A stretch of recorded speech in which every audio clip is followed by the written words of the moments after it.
Sekali lagi, Shalom. Ya. Oke, selamat Paskah buat kita semua. Ya. Tadi pagi di kebaktian yang pertama saya bagikan Paskah itu kalau kita lihat dari kisah Alkitab itu dimulai dari ketika bangsa Israel akan keluar dari Mesir. Tuhan yang menentukan peringatan Paskah. Tuhan yang menentukan mereka harus melakukan pesta Paskah. Bagaimana caranya?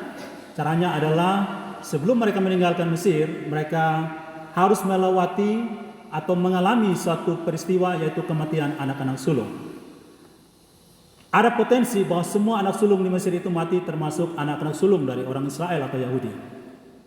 Tetapi bagi mereka yang percaya kepada Tuhan dengan memberikan tanda darah di tiang pintu dan ambang pintu rumah mereka, di rumah itu akan mengalami Paskah. Bahasa Ibrani-nya Pesah. Paskah artinya pass on, lewat. Apa yang lewat? Kematian akan melewati rumah itu. Nah, mari kita perhatikan. Ya. Tanda darah itu Tuhan perintahkan ditaruh di mana? Di lantai, di tempat tidur. Seperti kalau mama baru melahirkan, depo anak akan ditaruh apa di samping anak pun kepala? Alkitab. Pada anak tidak baca Alkitab. Mama juga pemalas baca Alkitab, tapi taruh Alkitab supaya itu anak tidak sakit. Itu setan tidak datang, gitu ya. Jangankan Alkitab, setan saja tahu firman Tuhan, betul ya? Yakobus katakan bahwa iblis itu dia tahu firman Allah tetapi dia tidak melakukan. Jadi kalau kotong yang rajin gereja tahu firman Allah tidak melakukan, sama dengan saya tidak bilang, Bapak mau bilang sendiri ya. Nah, simbol salib itu, tanda itu dilakukan dalam bentuk simbol salib.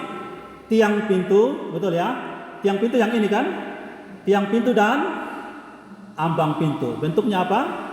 Salib. Tuhan Allah mau katakan, satu saat saya punya anak akan datang dan mengalami salib itu. Kalau sekarang kamu pakai darah anak domba, nanti dia punya darah sendiri akan tercurah untuk keselamatan kamu. Kalau sekarang kamu terselamatkan dari kematian jasmani, satu saat anakku yang datang dengan darahnya yang maha kudus akan menyelamatkan kamu dari kematian kekal.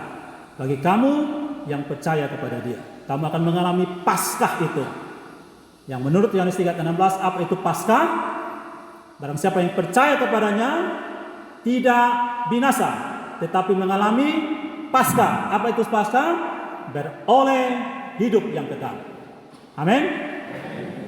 Coba yang percaya kepada Kristus boleh tepuk tangan. Puji Tuhan. Nah, kita akan merenungkan satu tema yang diberikan oleh Gemit, karya kebangkitan Yesus dalam kehidupan orang percaya. Karya kebangkitan Yesus dalam kehidupan orang percaya. Saya mau tanya kepada Bapak Mama dan saudara semua, apa berita terpenting dalam hidup ini? Ada yang tahu apa berita terpenting dalam hidup? Kalau kita mau menjawab pertanyaan itu, kita harus bertanya, apa ukuran berita terpenting? Ukurnya pakai apa? Pakai daging, pakai timbangan berat badan? Ukurannya adalah siapa yang harus dengar berita itu dan sampai di mana berita itu harus diberitakan. Betul? Kalau di sini ada yang hari ini ulang tahun, perlu tidak seluruh dunia tahu dia ulang tahun? Kayaknya tidak perlu, tapi dia akan muat di medsos supaya seluruh dunia tahu dia ulang tahun. Padahal orang tidak tahu dengan dia, tidak perlu rayakan ulang tahun, tapi dia muat di medsos. Jangankan ulang tahun, masalah saya dia buat di medsos, apalagi ulang tahun. Ukuran terpenting satu berita adalah siapa yang harus mendengar berita itu dan sampai di mana berita itu diberitakan.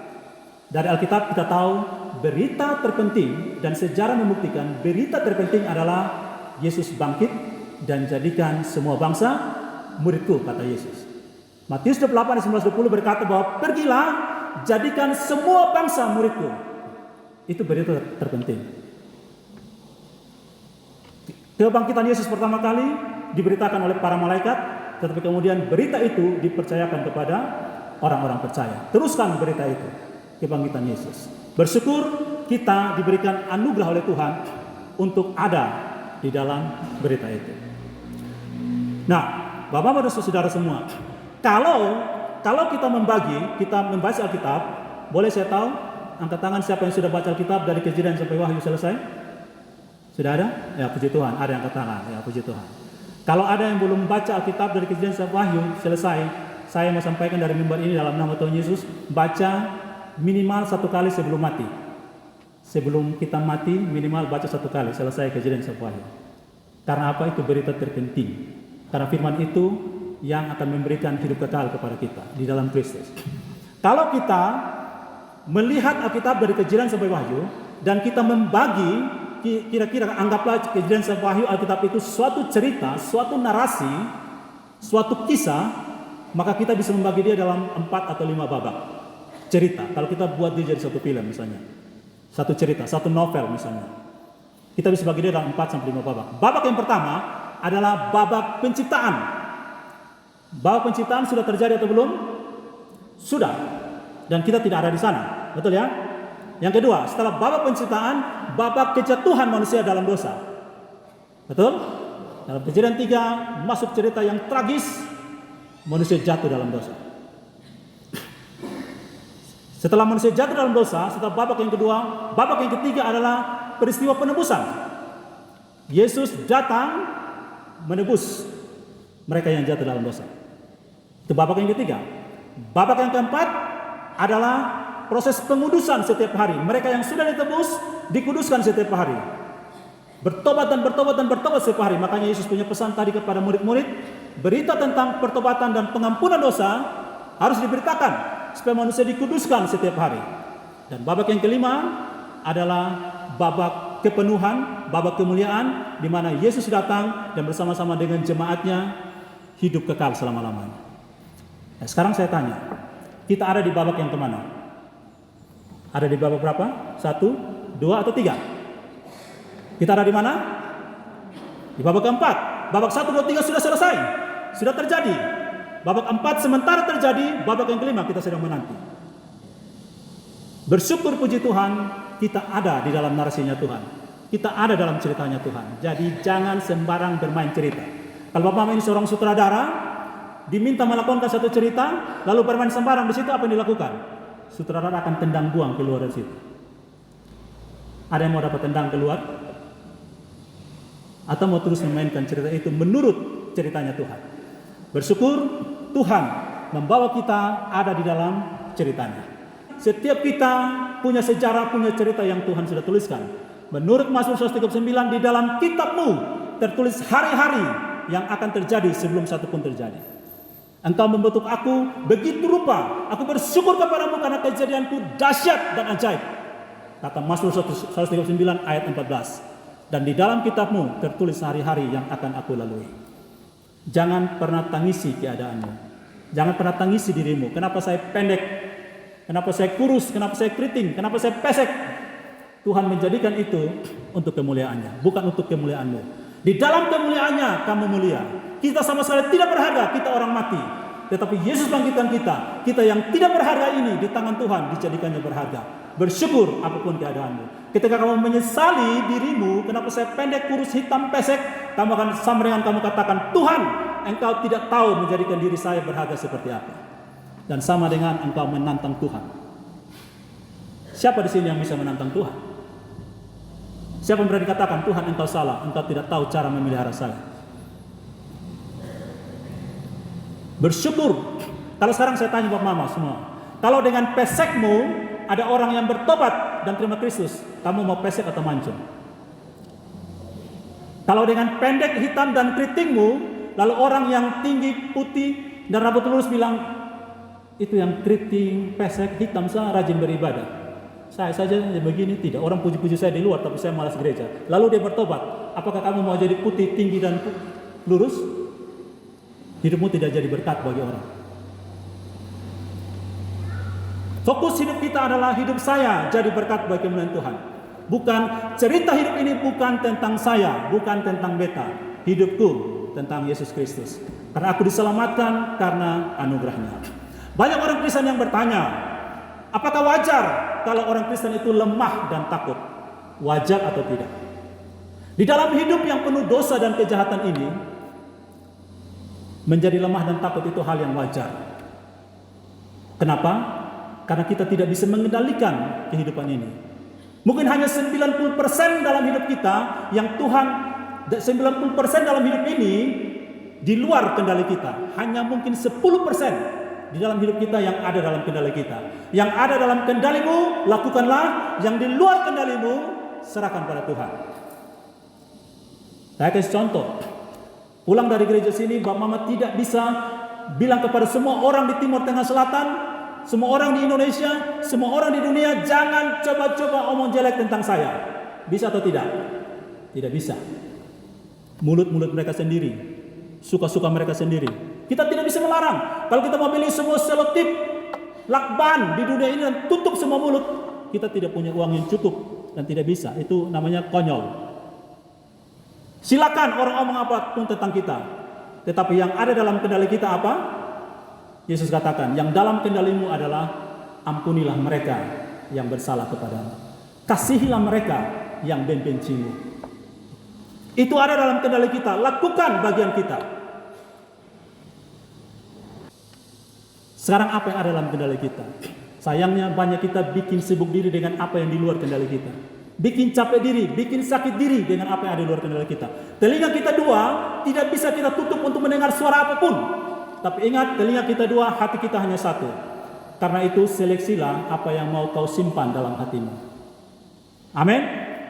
Kita tidak bisa tutup telinga. Jangan pernah ada suara apapun yang jelek tentang saya. Tidak bisa. Biarkan masuk dalam telinga. Tapi ketika masuk ke hatimu, filterlah itu. Makanya Yesus katakan, bukan yang masuk ke dalam mulut yang menajiskan kita, tetapi yang keluar dari mulut, karena itu keluar dari hatimu. Tidak mungkin hati yang busuk mengucapkan kata berkat, itu namanya munafik. Dan orang yang munafik di depan orang dia terlihat baik, seolah-olah tidak punya masalah dalam hidup ini. Tapi ketika dia pulang ke rumah, kunci pintu kamar, dia akan menangis kepada Tuhan. Dan dia sakit hati sekali, karena dia capek bermain drama dalam hidup ini. Di depan semua orang dia berusaha tampil baik, tapi ketika dia pulang, hanya Tuhan yang tahu betapa sakitnya dia. Bikin apa munafik dalam hidup ini? Karena kita terjebak dengan dunia medsos yang selalu menampilkan semua orang yang hebat, gagah, cantik, ganteng menurut dunia, jago. Itu yang muncul di medsos. Tidak ada orang yang punya kelemahan mereka tampilkan di medsos, kecuali mungkin mereka butuh dana, mereka tampilkan. Mereka butuh bantuan, mereka tampilkan. Tapi tidak ada orang yang muncul medsos dia bilang, hai semua orang di dunia, dengarkan kelemahan saya bikin dosa ini. Kecuali orang yang benar-benar takut akan Tuhan dan dia jadikan itu kesaksian bagi kemuliaan Tuhan. Ada satu dua orang yang seperti itu. Tapi kebanyakan kita terjebak dengan medsos yang menampilkan pencitraan. Lalu kita semua ikut-ikutan buat pencitraan. Tapi kemudian kita pulang ke rumah dan kita menangis. Kita mau bertobat tidak tahu bagaimana caranya. Caranya bagaimana saya bertobat? Saya tidak tahu caranya. Kenapa tidak tahu? Karena dia tidak pernah baca firman Tuhan. Ada seorang bapak punya satu orang anak yang sangat dia kasihi. Dan anak ini bilang kepada bapaknya, Bapak, saya minta saya punya harta, saya mau pergi ke negeri yang jauh. Lalu bapaknya kasih karena dia sangat mengasihi anak.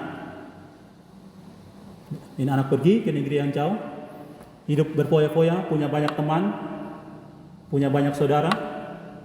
Lalu suatu saat harta semua habis. Dan dia mau berpikir, harta saya habis, saya mau buat apa? Kerja, saya tidak tahu karena saya di rumah, saya dimanja oleh bapak saya. Mau bikin apa? Tidak tahu. Lalu dia jalan-jalan dan lihat ada satu dua orang pengemis. Lalu dia mulai mengemis. Walaupun hatinya menolak itu, tapi tidak ada jalan lain. Kalau tidak mengemis, mau makan dari apa? Lalu dia mulai mengemis. Keliling dari satu tempat, mengemis. Terakhir, dia lihat satu tempat yang ramai, ada sebuah bank yang cukup ramai dan dia mengemis di situ. Berhari-hari, berbulan-bulan, bertahun-tahun mengemis. Tetapi namanya pengemis di kota yang kecil, penghasilannya tidak banyak. Lalu dia mulai kekurangan makanan, sakit, dan kemudian meninggal. Ketika dia meninggal, baru dunia mulai heboh. Siapa orang ini yang meninggal? Mereka berusaha cari tahu identitas orang ini. Siapa dia? Bongkar-bongkar semua barangnya, tidak ada satupun biodata tentang orang ini. Menjadi misteri, siapakah laki-laki ini? Akhirnya mereka menemukan ada satu buntelan, bungkusan yang seperti buku, yang tidak pernah dibuka, masih baru, masih disegel. Lalu mereka buka itu pelan-pelan, lalu mereka tahu bahwa itu adalah sebuah Alkitab yang baru. Biasanya di Alkitab kan di halaman depan ada tulis nama pemilik, tapi ini sama sekali tidak ada, karena tidak pernah dibuka. Karena mereka perlahan buka satu lembar demi satu lembar, sampai kira-kira di tengah Alkitab itu ketemulah satu surat kecil. Mulailah mereka baca, apa isi surat itu? Ternyata surat itu adalah surat wasiat dari bapa dari anak ini. Apa isi suratnya? Isinya kira-kira begini. Anakku, saat kamu membaca surat ini, mungkin aku sudah mati. Tapi kalau aku mati, harta-harta ini akan menjadi milikmu. Ditulislah sekian banyak harta di situ. Tanah, rumah, perusahaan, dan sebagainya. Karena bapaknya orang kaya. Termasuk beberapa bank. Dan salah satu bank yang ditulis adalah bank di mana anak itu mati. Dia mengemis di miliknya sendiri. Kenapa dia mengemis di miliknya sendiri? Karena dia tidak tahu itu miliknya. Kenapa dia tidak tahu miliknya? Karena dia tidak pernah membaca surat itu. Kenapa dia tidak pernah membaca surat itu? Karena dia tidak pernah membuka Alkitab itu. Demikianlah kita semua yang tidak pernah baca Alkitab, yang pemalas baca Alkitab, kita tidak tahu bahwa Yesus katakan, kamulah ahli waris kerajaan itu. Kamulah ahli waris kerajaan surga. Aku sudah mati untuk keselamatanmu, supaya kamu bertobat dan kamu sadar, kamulah ahli waris kerajaan surga. Karena itu, bacalah firman Tuhan, supaya kita tahu kita adalah anak-anak Allah. Kita diangkat sebagai anak-anak Allah. 1 Yohanes 3 berkata, alangkah indahnya dan luar biasanya kasih Bapa kepada kita. Kita diangkat menjadi anak-anaknya. Jadi yang malas baca Alkitab, bertobatlah. Karena kamu akan menjadi pengemis di tanahmu sendiri. Mari kita belajar firman Tuhan. Kita tahu bahwa kita telah diselamatkan di dalam Yesus Kristus. Amin. Mari kita berikan kemuliaan bagi Tuhan Yesus Kristus. Nah, adalah wajar kalau kita hidup dalam kelemahan dan ketakutan. Itu hal yang wajar. Tetapi ingat, yang wajar belum tentu benar. Setuju tidak? Wajar belum tentu benar. Semua orang boleh katakan ya, tapi mungkin saja jawabannya tidak. Sekalipun kita satu orang yang berdiri atas nama kebenaran, kebenaran tetap kebenaran. Kebohongan mau berlari sekencang apapun juga, satu saat kebenaran akan mendapatkan dia. Dan ketika kebenaran mendapatkan kebohongan itu akan terbuka sendiri bahwa dia berbohong. Tetaplah pada kebenaran itu, sekalipun kita sendiri yang berdiri atas nama kebenaran. Ketika Yesus diadili di depan Pilatus, semua orang berkatakan jahat tentang Yesus. Suara terbanyak adalah kebenaran. Pilatus jatuh dengan pernyataan itu. Tapi Yesus sendirilah yang berdiri atas nama kebenaran. Dan kemudian terbukti dia benar. Sampai hari ini semua orang begitu banyak di dunia ini menjadi pengikutnya. Bahkan kita yang ada di sini, kita tidak pernah melihat dia secara fisik. Kita tidak pernah ketemu dia secara fisik, tapi kita percaya dia ada, dia hadir dan dia bersama-sama dengan kita. Nah, bagaimana caranya kita menghadapi kelemahan dan ketakutan? Menghadapi kelemahan dan ketakutan, salah satu caranya adalah dengan memiliki pengharapan. Ada orang yang berkata, manusia bisa hidup 40 hari tanpa makan, bisa hidup 3 hari tanpa minum, bisa menahan napas mungkin 1-2 jam, tetapi manusia tidak bisa hidup 1 detik tanpa pengharapan. Banyak orang kaya bunuh diri, banyak orang-orang yang hebat terkenal bunuh diri. Kenapa mereka bunuh diri? Bukan karena mereka tidak punya uang, tidak punya makanan minum, tidak punya rumah, tidak punya apapun. Jawabannya karena mereka tidak punya pengharapan. Pengharapan dan ketakutan tidak bisa tinggal serumah. Pengharapan dan ketakutan tidak bisa tidur dalam satu kamar. Di mana ada ketakutan, pengharapan akan pergi. Di mana ada pengharapan, ketakutan akan pergi. Pengharapan akan membuat orang terus berjuang, terus berharap, berjuang. Dan dengan itu, dia akan mengalahkan ketakutan. Dan pengharapan yang sempurna ada di dalam Yesus Kristus yang telah mati dan dia bangkit bagi kita. Memberikan kepada kita kabar baik, kabar pengharapan. Sekarang, dari mana kita tahu bahwa suatu masalah itu adalah masalah yang terbesar? Dari mana kita tahu bahwa masalah itu begitu beratnya? Kita akan tahu kalau kita tahu ukuran masalah itu apa. Bagaimana kita mengukur suatu masalah? Ukuran dari masalah adalah kalau kita mau tahu itu masalah penting atau tidak, berat atau tidak, besar atau tidak, kita tahu dari siapa yang datang selesaikan masalah itu. Apa masalah terbesar manusia? Masalah terbesar manusia adalah dosa. Dan siapa yang datang selesaikan? Yesus Kristus. Dari situ kita tahu masalah terbesar manusia adalah dosa. Karena Yesus yang turun sendiri menyelesaikan masalah itu. Nah, kalau masalah terbesar sudah selesai, maka yang kecil-kecil itu jangan kita takutkan. Ya, tapi karena kita manusia hidup dalam dunia yang penuh dosa dan kejahatan, takut itu wajar. Tetapi yang tidak wajar dan tidak benar adalah dikuasai oleh ketakutan. Orang yang dikuasai ketakutan pasti tidak punya pengharapan. Orang yang punya pengharapan akan mengalahkan ketakutan itu. Dia akan terus berjuang. Dia jatuh bangun, jatuh bangun, jatuh bangun. Oke, kita menghadapi ketakutan. Tapi sekarang saya mau tanya, apa ketakutan terbesar manusia? Kalau gitu kita tanya, apa ukuran ketakutan? Ketakutan terbesar manusia adalah manusia takut mati. Betul ya? Di sini ada yang takut mati tidak? Di sini tidak, mungkin tidak takut mati, tapi takut hidup. Ketakutan terbesar manusia adalah maut, mati. Dan Yesus buktikan dengan apa? Kubur itu sudah kosong. Bukti bahwa Yesus hidup. Berarti masalah terbesar manusia, ketakutan terbesar manusia sudah Yesus selesaikan. Pertanyaannya, mengapa kamu takut? Makanya pesan Paskah dari Gemi tahun ini adalah, Ia mendahului kamu ke Galilea. Jangan takut. Dia mau bilang, jangan dikuasai ketakutan. Yesus sudah bangkit bagi kita semua. Dan mari kita ingat baik-baik, pasal atau bab terakhir dari kehidupan kita bukan ketakutan, bukan masalah, bukan penderitaan, bukan kematian. Pasal dan bab terakhir dari kehidupan kita adalah kebangkitan tubuh, hidup bersama dengan Kristus selama-lamanya. Seperti tadi saya katakan, dari Kejadian sampai Wahyu ada 5 bab. Bab yang kelima adalah apa? Bab kelima adalah kemuliaan, hidup bersama-sama dengan Kristus selama-lamanya. Itulah pasal terakhir dari cerita kita. Jadi, kalau kita sedang mengalami pergumulan hidup, penderitaan, jangan menyerah. Anak-anak muda katakan begini, surrender but not give up. Berserah, tapi jangan menyerah. Kalau orang yang berserah, dia akan terus maju, jatuh bangun, jalan lagi. Tapi orang yang menyerah, give up, dia katakan, saya give up, saya mundur. Tapi orang yang berserah, dia akan terus maju, jatuh bangun. Walaupun gemetar-gemetar tetap jalan-jalan, itu orang yang berserah. Nah, sekarang kita ada di mana? Berserah atau menyerah? Berserah.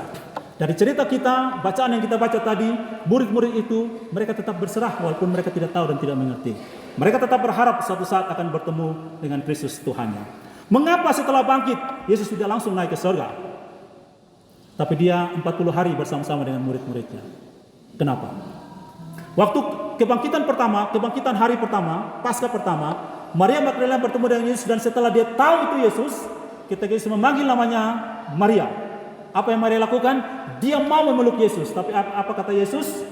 Jangan sentuh aku, karena aku belum pergi kepada Bapa di surga. Kenapa Yesus tidak langsung pergi kepada Bapanya?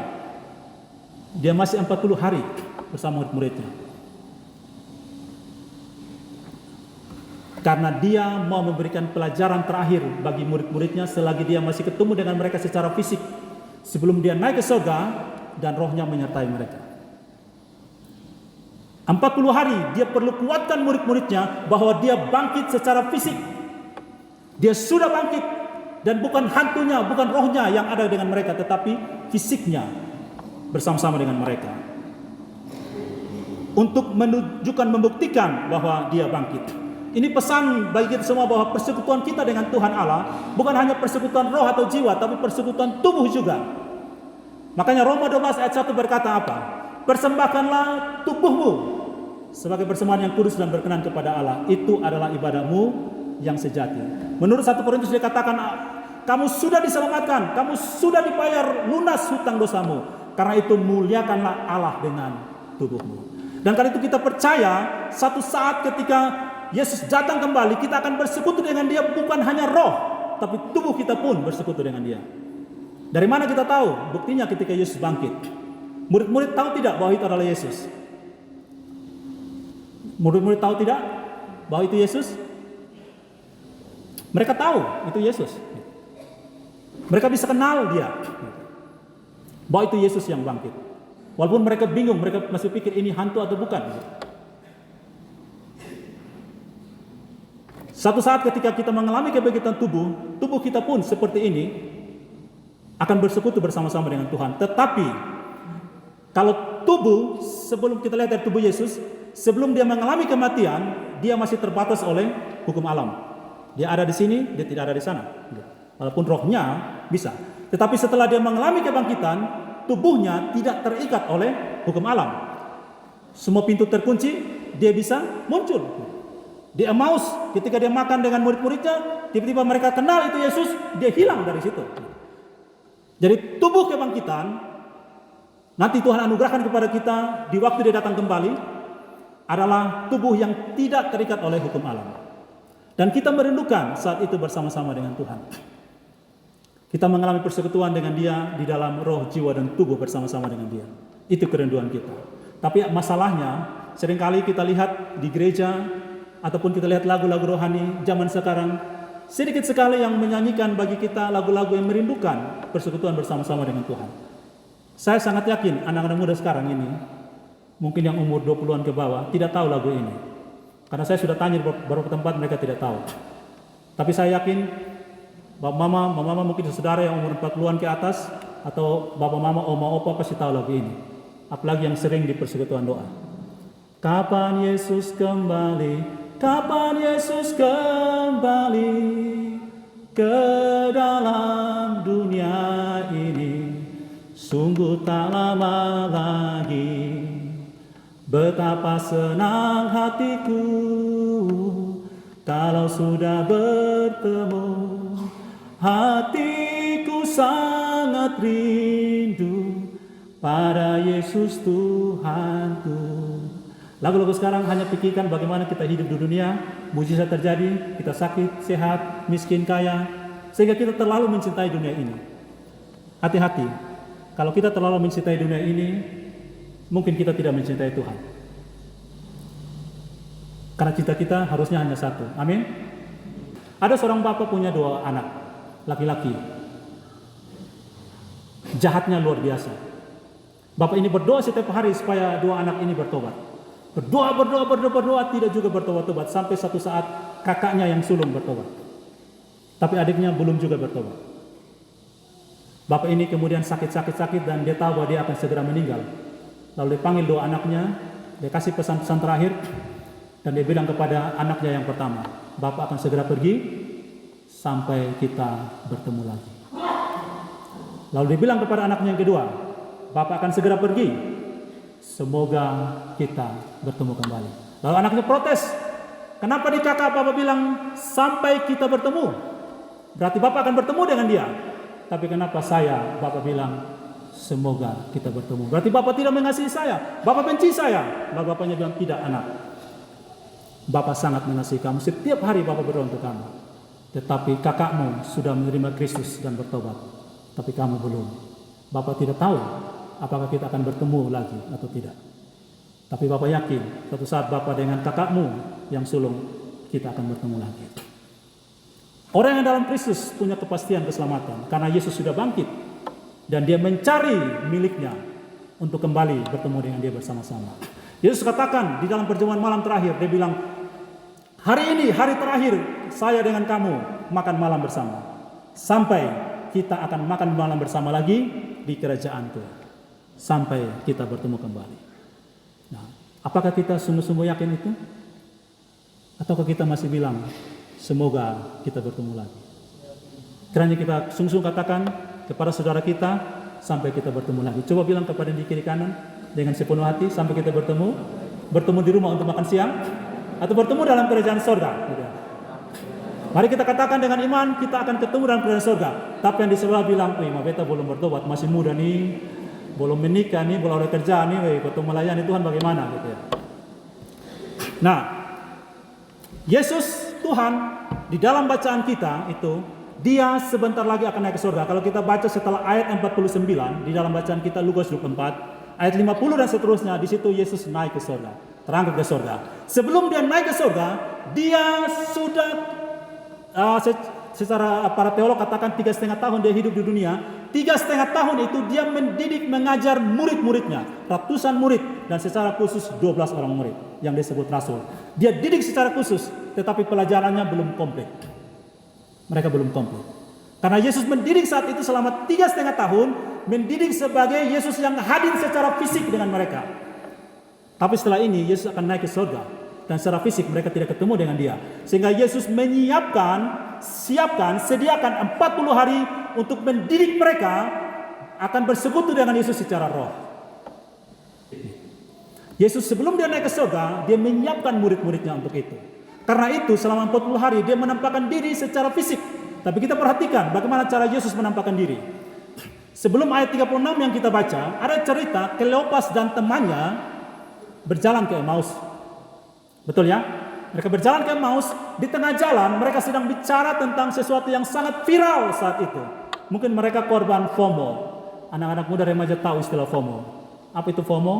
Fear of missing out. Apa itu fear of missing out? Ketakutan kalau tidak tahu yang viral, yang berita terkini apa gitu. Dia takut dia dianggap kuno dan tidak viral, tidak gaul. Jadi dia berusaha tahu segala berita. Setelah dia tahu segala berita dia pusing. Tidak bisa tidur. Karena dia terbeban dengan semua berita itu. Nah, murid-murid ini Kleopas dan temannya sedang berbicara tentang yang lagi viral beberapa hari. Dari mana kita tahu itu viral beberapa hari? Ketika Yesus tanya, apa yang kamu percakapkan? Lalu mereka bilang apa? Apakah engkau satu-satunya orang baru di tanah ini yang tidak tahu kejadian yang beberapa hari terakhir? Ya, lalu Yesus tanya, apa itu? Lalu mereka cerita kepada orang tokoh utamanya yang sedang memainkan cerita itu. Mereka tidak tahu itu Yesus. Mereka berjalan-jalan bersama-sama dan luar biasanya mereka sedang mengalami ketakutan, mereka sedang tidak tahu itu arti apa, mereka tahu firman Tuhan tapi mereka tidak mengerti, tidak paham itu. Makanya Yesus menjelaskan kepada mereka firman Tuhan itu. Tetapi luar biasanya Alkitab katakan Yesus berjalan bersama-sama dengan mereka. Sekalipun kita sedang mengalami pergumulan saat ini, penderitaan, banyak hal kita tidak mengerti dalam hidup ini. Kita diliputi ketakutan. Percayalah, Yesus berjalan bersama-sama dengan kita. Dia ada di samping kita, tapi kita tidak tahu. Kleopas dan temannya tidak tahu itu Yesus. Mereka hanya punya hati yang berdebar-debar. Kayaknya orang ini bukan orang biasa, tapi siapa dia gitu. Mereka tidak tahu gitu. Makanya Yesus bilang kamu ini bodoh dan lamban. Tapi ingat, sekalipun Yesus katakan kamu bodoh dan lamban, Yesus tidak memaki dan tampilkan mereka dan tinggalkan mereka. Yesus tetap berjalan bersama-sama dengan mereka. Sekalipun anak-anak muda, bapak mama semua saudara yang direndahkan oleh tetangga, oleh keluarga, oleh masyarakat, dianggap bodoh, hitam, jelek, kurus, hidup lagi, biarkan saja. Hati kita filter apa yang kita mau simpan. Sekalipun orang bilang seperti itu dan memang kenyataannya mungkin kita seperti itu, tapi Yesus tetap berjalan bersama-sama dengan kita. Ketika sampai di Emmaus, mereka desak, Yesus tinggal bersama-sama dengan kami. Disitulah latar belakang lagu, tinggal sertaku, hari telah senja. Mereka desak Yesus tinggal dengan kami. Tapi Yesus dia bilang, lu bodoh, su hitam bodoh, jelek lagi, saya mau tinggal dengan lu. Nah, itu mungkin nona yang kulit putih omong di nyong yang hitam dan keriting. Tapi Yesus tidak, oke, saya tinggal dengan kamu gitu. Yesus tinggal bersama-sama dengan mereka. Lalu apa yang Yesus lakukan? Dia tinggal bersama-sama dengan mereka dan dia melakukan apa yang disebut sebagai memecahkan roti. Memecahkan roti itu tanda perjamuan. Yesus ketika pecahkan roti mereka tahu siapa? Itu Yesus. Lalu dia hilang dari tengah-tengah mereka. Pelajaran yang pertama Yesus ajar bagi murid-murid adalah sebentar saya akan naik ke surga. Mungkin kamu tidak akan lihat saya lagi secara fisik, tetapi saya tetap berjalan bersama-sama dengan kamu apapun keadaanmu. Nah, satu hal yang penting yang kita harus tahu. Tuhan berjalan bersama-sama dengan kita. Pasti Tuhan punya ciri khas jalan. Tuhan punya ciri khas keadaan dengan kita. Dan setiap kita pasti tahu, mungkin di antara kita tidak sama caranya. Mungkin cara ketika kita lagi diam, lagi merenung. Mungkin cara ketika kita lagi berdoa. Cara ketika kita lagi baca Alkitab. Cara ketika kita lagi sendirian. Banyak cara Tuhan punya tanda kepada kita. Kleopas dan temannya punya tanda adalah apa? Hati kita berdebar-debar ketika dia bicara dengan kita. Apakah Bapak Mama Saudara ketika dengarkan firman Tuhan saat ini, hatimu berdebar-debar atau kaku dan diam? Ingat, pertobatan dimulai dari tersinggung akan firman Tuhan. Kalau orang tidak pernah tersinggung akan firman Tuhan, dia tidak akan bisa bertobat. Sebab perubahan dimulai dari ketersinggungan. Itu tanda pertobatan. Kalau kita dengar firman Tuhan, kita anggap biasa-biasa saja. Kleopas dan temannya punya tanda apa? Hati kita berdebar-debar ketika dia berbicara kepada kita. Pelajaran yang kedua yang Yesus ajar sebelum dia naik ke surga. Dalam yang bacaan yang kita baca ayat 36 sampai 49. Ketika Kleopas dan temannya kembali bertemu dengan teman-teman mereka, murid-murid yang lain, pintu ditutup. Tiba-tiba apa yang terjadi? Yesus hadir bersama-sama dengan mereka di situ. Lalu mereka kira hantu. Tapi Yesus bilang, tidak, ini aku. Lalu dibuktikan dengan minta makanan, karena hantu tidak punya daging dan tulang. Kita lihat, di dalam cerita Alkitab, setelah Yesus bangkit, peristiwa yang sering-sering dilakukan adalah Yesus hadir, hilang, hadir, hilang, hadir, hilang, hadir, lenyap, hadir, lenyap. Itu Yesus mau kasih pelajaran pada murid-murid. Satu saat, saya secara fisik tidak bersama-sama dengan kamu, tetapi saya ada bersama-sama dengan kamu. Sekalipun kamu tidak bisa lihat, kamu bilang, Tuhan saya ibadah, saya tidak rasa apa-apa, kayaknya tidak ada hadirat Tuhan di sini. Itu salah. Hadirat Tuhan tidak berurusan dengan perasaanmu. Iman tidak ada hubungan dengan perasaan. Perasaan bisa jatuh bangun, mood bisa muncul hilang. Tetapi iman itu adalah percaya Tuhan ada meskipun kita tidak melihat. Makanya ketika murid-murid katakan kepada Thomas, kami sudah melihat Tuhan, Yesus sudah bangkit. Thomas bilang apa? Kalau saya tidak sentuh itu lubang di tangan, lambung yang ditikam dan kaki, saya tidak percaya. 8 hari kemudian ketika mereka berkumpul kembali, Thomas ada. Pintu ditutup dan Yesus datang. Dan Yesus bilang begini, Tom, beta dengar yang lo omong. Lo kira besok ada? Saya hadir, saya ada, saya mendengar. Kalaupun Bapak Mama Saudara berdoa, Tuhan saya tidak rasa apa-apa, saya baca firman Tuhan, saya tidak mengerti, bicaralah dengan Tuhan. Sekalipun kamu tidak lihat dia secara fisik, tapi dia katakan, saya mendengar. Saya tahu apa yang kamu rasakan. Orang bisa mengejek air matamu, tapi saya tahu arti setiap tetesan air mata. Saya tahu bahwa kamu menderita. Tahun 96 ketika saya masuk kuliah, lalu saya menderita sakit. Tahun 94 saya sudah dipercayakan untuk terlibat dalam pelayanan sekolah minggu di Gereja Koinonia Kupang. Tahun 96 saya terlibat dalam pelayanan pemuda pertama kali. Lalu saya masuk kuliah dan saya sakit. Ketika saya sakit itu begitu parah, begitu menderitanya, karena orang punya jam tidur nyenyak jam 11-12 malam, itu jam saya berguling-guling di kasur sampai pagi. Dan pagi hari saya harus pergi kuliah. Saya tinggal di Konino, kuliah di kampus Penpui. Saya harus berebutan kendaraan. Bapak mungkin yang kuliah di Undana tahun 96, 90-an tahu bagaimana kita bergumul kendaraan untuk bisa sampai ke kampus. Dan saya sakit. Lalu saya mulai berdoa kepada Tuhan. Doa saya yang pertama begini, Tuhan, saya kan biasa melayani Tuhan, berdoa ke seorang sakit. Nanti kalau saya doa ke seorang sakit, orang bilang apa? Lusa penyakitan mau doa kasih beta. Nanti orang tidak percaya saya berdoa. Saya berpikir bahwa dengan bilang begitu Tuhan bilang, oh iya ya, sekarang kamu sembuh. Tapi tidak juga. Terus sakit, terus menderita. Saya mengajar sekolah minggu di depan anak-anak. Saya sampai gemetar-gemetar. Lalu anak-anak bilang begini, Pak, lain kali kalau mengajar jangan gugup. Mereka kira saya gugup, takut mengajar mereka. Padahal saya sedang sakit. Saya jalan dari sini sampai pintu gereja itu sama dengan saya lari keliling lapangan bola 1 kali. Capeknya luar biasa. Makan 1 bokor, tidak sampai 1 jam, saya lapar sampai gemetar. Menderita luar biasa. Karena saya stres, 6 tahun saya bergumul dengan sakit itu. Saking stresnya, akhirnya saya berdoa kepada Tuhan begini, Tuhan, kalau Tuhan tidak sembuhkan saya percaya Tuhan tidak ada. Saya hampir jadi ateis. Tapi bersyukur Tuhan tidak izinkan saya jadi ateis. Karena apa? Karena itu doa orang stres. Kan saya bilang, Tuhan, kalau Tuhan tidak sembuhkan saya, Tuhan tidak ada. Itu kan stres. Kan saya sedang bicara dengan Tuhan, berarti dia ada. Gitu. Nah biasanya orang stres itu jadi bodoh-bodoh betulnya. Sembarang saja. Nah setelah dia duduk tenang-tenang baru, iya ya kenapa saya bisa bodoh begitu. Itu doa orang stres. Karena saya berpikir dengan saya ancam Tuhan, Tuhan terancam dan dia sembuhkan saya. Tapi tidak juga, tetap menderita. Satu kali karena saya suka baca buku, saya bongkar buku-buku di rumah untuk menghibur saya ketika saya lagi stres. Saya baca-baca untuk saya sedikit terhibur. Saya ketemu satu buku kecil yang sudah tidak ada sampul lagi, tidak ada covernya lagi, buku kecil. Sudah jelek karena bukunya sudah lama. Itu buku berisi kisah nyata orang-orang yang dipakai Tuhan, yang hidup berjalan bersama dengan Tuhan, apapun masalah hidupnya. Saya senang baca buku itu, karena saya pikir saya bisa dapat hiburan dan pembelaan di situ. Lalu saya ketemu satu cerita, seorang gadis kecil umur 9 tahun.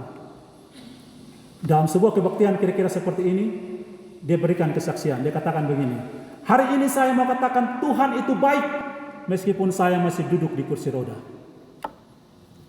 Tuhan itu baik. Ketika saya baca kalimat pendek itu, saya seperti ditampeleng oleh Tuhan. Dan saya menangis 2 jam. Saya menangis sampai tidak ada air mata lagi. Karena saya 3 kali mengalami gejala lumpuh. Duduk lagi ketik, dulu masih masa mesin ketik, duduk, ketik, saya tidak bisa bangun lagi. Jalan-jalan seperti turun tangga di gereja seperti tangga ini, tiba-tiba saya jatuh. Kaki saya kram seperti lumpuh. 3 kali saya alami gejala lumpuh. Saya stres, takut, saya bayangkan Tuhan. Orang lain berebut kendaraan bis damri di kampus Penpui, saya dorong kursi roda sampai Penpui. Bagaimana Tuhan?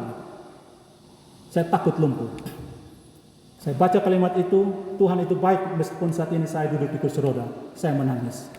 Setelah tidak ada air mata lagi, lalu seperti ada orang yang mengajari saya berdoa. Ada satu suara di hati saya bilang begini, Tuhan, kalau Tuhan tidak mau sembuhkan saya, kalau Tuhan mau saya sakit sampai mati, dan saya dikubur dengan penyakit ini, saya terima Tuhan. Tapi tolong jangan biarkan sakit ini menghalangi saya melayani Tuhan dan melayani sesama. Karena saya rindu melayani Tuhan, saya rindu melayani sesama. Itu doa saya kepada Tuhan. Dari situ saya belajar, sebenarnya yang penting bagi Tuhan bukan soal sakit, bukan soal miskin, bukan soal penderitaan, tetapi apapun yang terjadi dalam hidupmu, kamu tetap melayani Tuhan. Kamu tetap memuliakan Tuhan. Sekarang saya tanya pada Bapak Mama Saudara, kalau dengan penyakit yang sedang Bapak Mama sedang alami saat ini, lalu orang melihat itu tante, itu om, itu bapak, itu mama, itu anak, itu pemuda, meskipun dia sakit, meskipun dia menderita, meskipun dia miskin, tapi dia rajin beribadah. Saya yang sehat, yang kuat, saya yang punya harta kekayaan, saya pemalas gereja.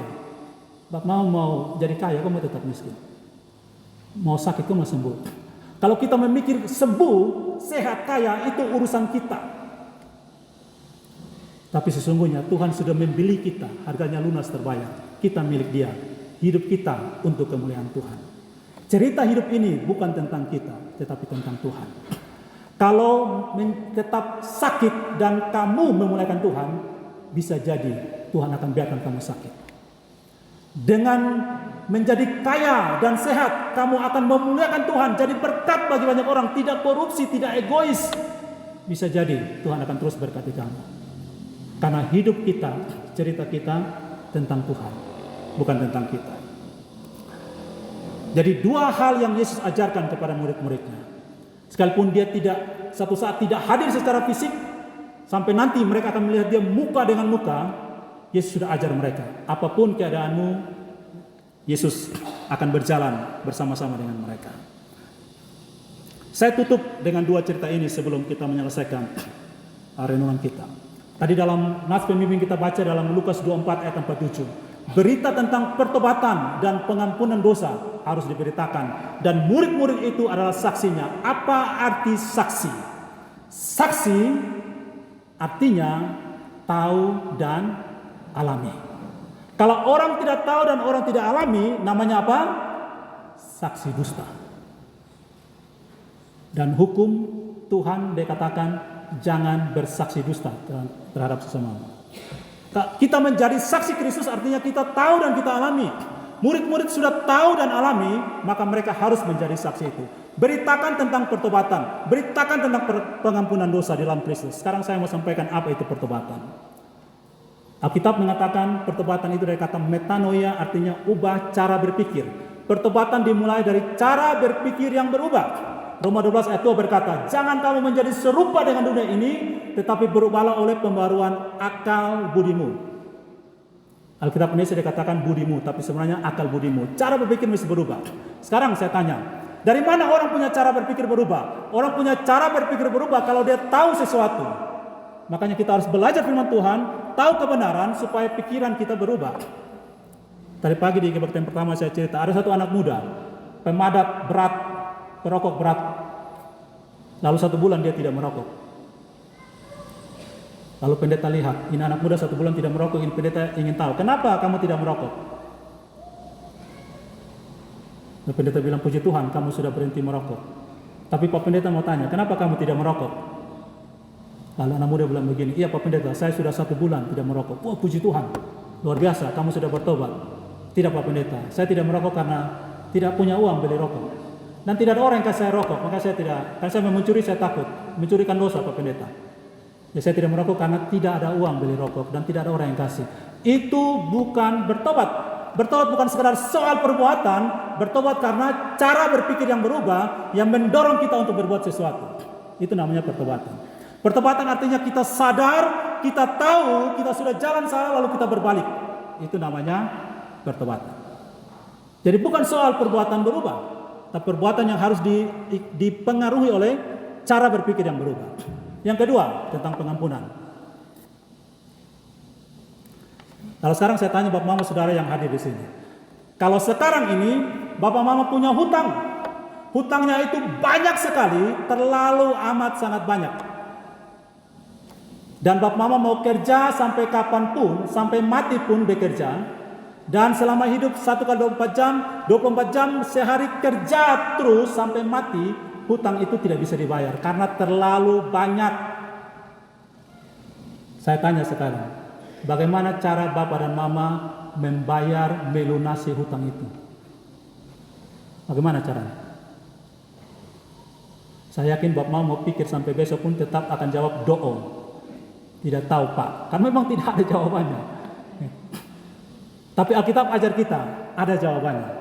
Jawabannya apa? Untuk membayar hutang yang seperti itu, caranya yang pertama adalah hutang itu dihapuskan. Betul? Hutang dihapuskan. Cara yang kedua adalah kita membutuhkan yang namanya penebus. Orang lain yang punya uang datang bayar untuk kita. Dan itu yang Alkitab ajarkan.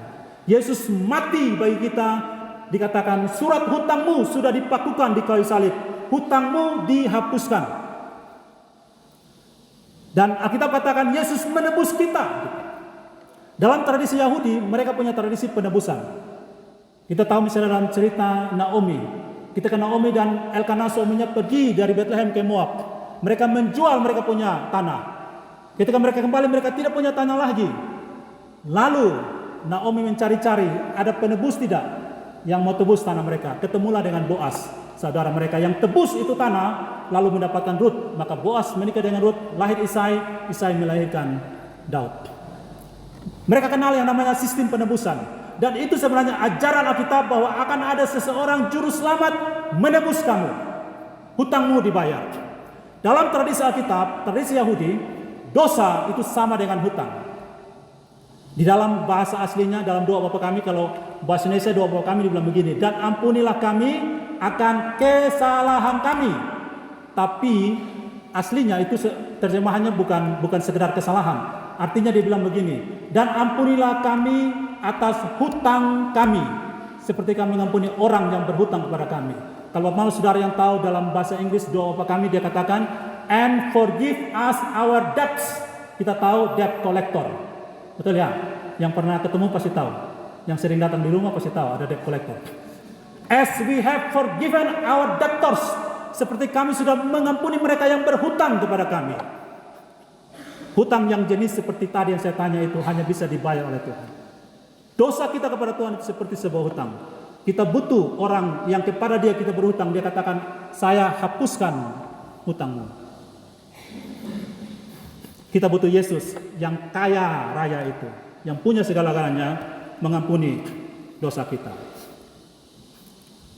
Sebagai cerita penutup, tadi di puji-pujian kita nyanyikan, kita membaca pujian dan kita nyanyikan juga lagunya Mazmur 23 ayat 4. Boleh kita baca sama-sama sekarang Mazmur 23 ayat 4. Mazmur 23 ayat 4, firman Tuhan berkata begini.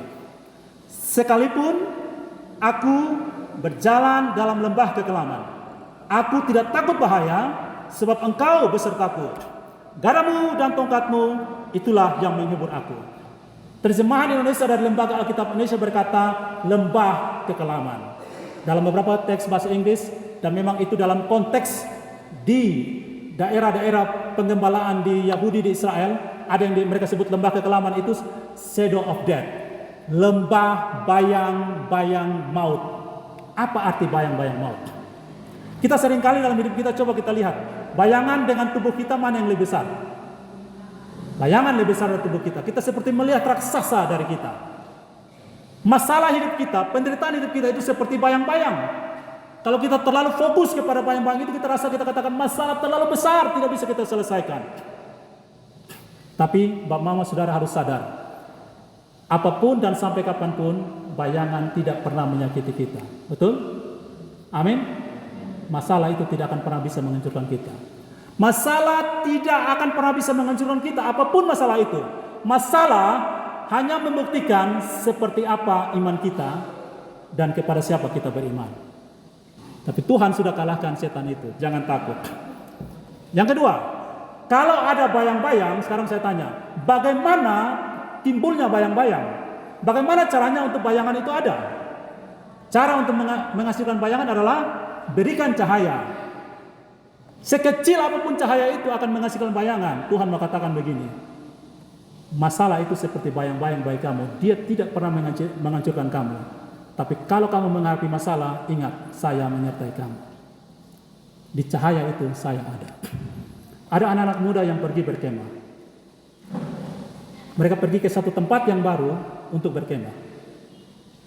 Karena tempat yang baru, setelah mereka bangun tenda kemah itu, mereka kemudian jalan keliling untuk tahu situasi itu seperti apa. Makin jalan-jalan, mereka mulai tersesat di tengah hutan. Sore, malam, tiba-tiba hujan besar, guntur kilat menyambar. Mereka takut, menangis, berdoa, semua bercampur jadi satu. Makin berdoa, guntur makin besar, petir makin besar, hujan makin lebat. Makin berdoa, makin bertambah. Tidak ada ringan-ringannya. Mereka hampir putus asa. Ketika mereka sedang putus asa, tiba-tiba guntur besar dan petir yang menyala besar sekali sambar itu tempat. Lalu mereka lihat dari kejauhan ada api yang menyala. Lalu mereka tahu itu kemah kita. Kemah kita ada di sana. Tapi bagaimana sampai di sana? Ini di tengah hutan, tempat yang baru, tidak ada jalan, tidak tahu. Mereka duduk diam mulai menangis. Tapi kemudian satu orang teman bilang begini, mari kita ubah kita punya doa. Jangan minta hujan berhenti, jangan minta guntur berhenti, jangan minta kilat berhenti. Tapi biarlah guntur makin ada, kilat makin ada.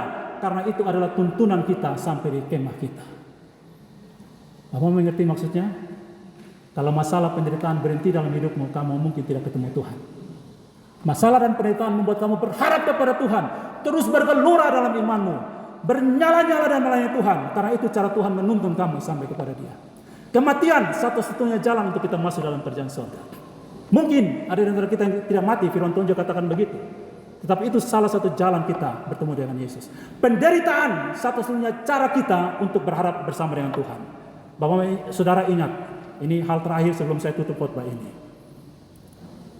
Dari mana kita tahu bahwa kita berkenan kepada Tuhan? Sedangkan kita semua menderita, kita semua punya masalah, kita semua punya ketakutan. Dari mana kita tahu kita berkenan kepada Tuhan? Dari sini kita tahu. Kalau kita banyak menerima penghiburan dari Tuhan, maka kita berkenan kepada Dia. Orang yang menderita, sebenarnya dia tidak butuh penderitaan itu diangkat. Tetapi dia membutuhkan penghiburan dalam penderitaan itu. Karena tidak mungkin hidup tanpa penderitaan. Tidak mungkin hidup tanpa masalah. Di dunia yang penuh kejahatan dan dosa, masalah penderitaan tidak akan pernah berhenti. Tetapi kita tahu bahwa ketika kita mengalami penderitaan, Tuhan menghibur kita. Dan hanya orang yang pernah dihiburlah yang bisa menghibur orang lain. Makanya salah satu ucapan bahagia Yesus di Matius 5 dia katakan begini, berbahagialah mereka yang berduka cita karena mereka akan dihibur. Kalau Bapak Mama nanti pulang dari gereja, lalu ketemu saudara yang punya masalah, lalu Bapak Mama sok-sok menjadi konselor, penasihat, lalu Bapak Mama nasihati itu orang, percaya Tuhan ada, Tuhan menyertai kamu. Lalu dia bilang begini, lu omong enak, tapi lu son rasa yang beta rasa. Tapi ketika Bapak Mama bilang begini kepada saudara itu, Tuhan menyertai kamu, Tuhan ada bersama-sama dengan kamu. Lalu dia bilang, lu omeng enak, lu son rasa yang berasa. Lalu Bapak Mama bilang begini, coba lu cerita yang lu rasa. Dia cerita semua. Lalu Bapak Mama bilang begini, sekarang lu diam, lu dengar dia pun cerita. Setelah dengar Bapak Mama cerita, baru bilang, ternyata ada orang yang lebih menderita dari beta Nah, Om terus mendengar. Manusia dunia kita ini suka melihat apa yang lebih menderita dari saya.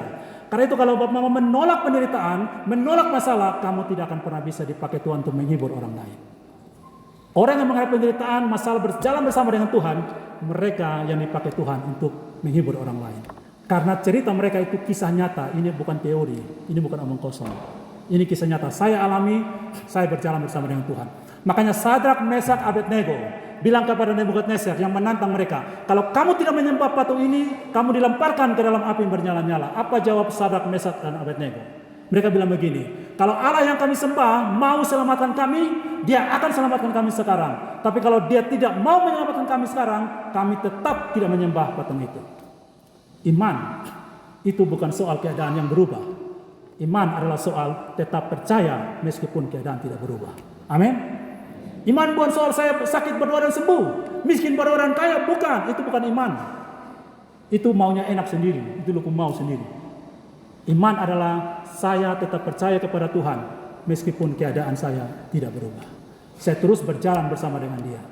Karena ketika Kleopas dan temannya terus berjalan bersama dengan Yesus, ada tiba saatnya mereka tahu ini Yesus. Ketika mereka tetap berkumpul bersama-sama, Yesus hadir. Yesus mau berjalan bersama-sama dengan kita. Kiranya Tuhan dipermuliakan. Mari kita berdoa. Bapa di surga, kami bersyukur untuk saat ini, di mana Tuhan berbicara kepada kami melalui firman-Mu. Kebenaran-Mu telah diberitakan, biarlah hanya nama-Mu saja dipermuliakan. Kami semua dikuatkan untuk terus berjalan bersama-sama dengan Tuhan. Jikalau saat ini ada Bapak Mama Saudara yang sedang bergumul dengan penderitaan, dengan air mata, dengan beratnya masalah hidup, kami percaya Tuhan Yesus hadir berjalan bersama-sama dengan mereka. Buat mereka sadar, bukakan pikiran mereka dan hati mereka untuk mereka tahu Engkau hadir bersama-sama dengan mereka. Dan Engkau akan berikan kemenangan dalam hidup mereka. Terpujilah nama-Mu Tuhan Yesus Kristus. Di dalam nama-Mu kami bersyukur dan berdoa. Amin.